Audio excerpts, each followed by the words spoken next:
આણંદમાં અમૂલ ડેરીના વહીવટમાં પણ ગોલમાલનો મામલો સામે આવ્યો છે। અમૂલ ડેરી બહાર પશુપાલકો વિરોધ કરવા પહોંચ્યા હતા।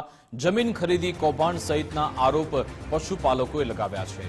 ચેરમેન વિપુલ પટેલ અને એમડીની મિલીભગતનો આક્ષેપ પશુપાલકોએ લગાવ્યો। પૂર્વ વીસી રાજેન્દ્રસિંહ પરમાર, નટવરસિંહ મહિડા સહિત પશુપાલકોના સમર્થનમાં અમૂલ બચાવના પોસ્ટર સાથે પશુપાલકોએ નારા લગાવ્યા હતા। હોબાળો થતા અમૂલમાં પોલીસ બંદોબસ્ત પણ ગોઠવવામાં આવ્યો।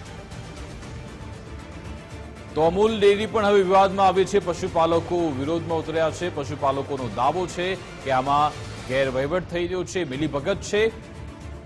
ચેરમેન વિપુલ પટેલ અને એમડીની મિલીભગતનો આક્ષેપ પશુપાલકોએ લગાવ્યો હતો। આક્ષેપ સાથે આજે મોટી સંખ્યામાં પશુપાલકો એકઠા થયા અને વિરોધની શરૂઆત કરી હતી। હાથમાં બેનર સાથે વિરોધ કરવામાં આવ્યો, સૂત્રોચ્ચાર કરવામાં આવ્યા હતા।